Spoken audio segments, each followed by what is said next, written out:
proseguiamo. Signor Giovanni Pistis, per favore può raggiungermi sul palco. Buonasera signor Giovanni. È pronto?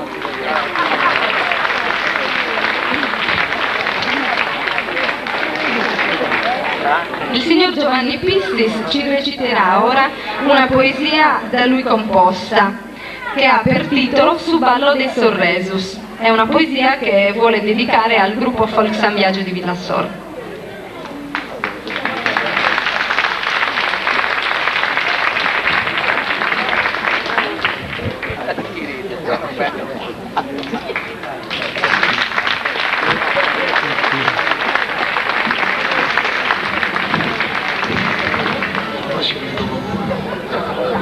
Fondazioni, questo gruppo bene festeggiato, a chi ne bruso o meno si via di interessato, è giunta sa congratulazioni, o mantenni sa tradizioni, tanto impegno si è prestato, cesti a chi ne ballo ad insegnao, fendi e spicciocchetti su lezioni, ed è gusto solanti birichinus, funti diventaus bello ballerinus.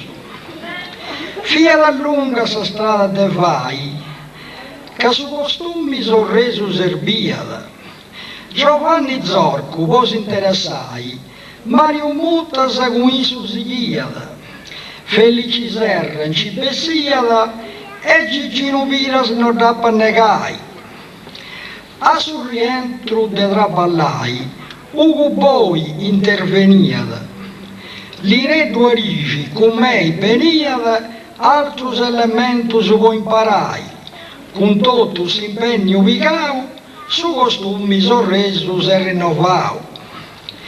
Su costumi sorreso se rifatto, non è faule su chiappunau.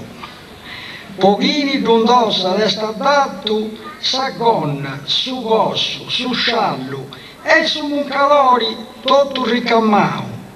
Commente a me da preziau su vestiti dei somminis, deuno faccio in nominis, ma chini d'undossa de meritevoli, e con un voto lorevoli e sbintano a festeggiai.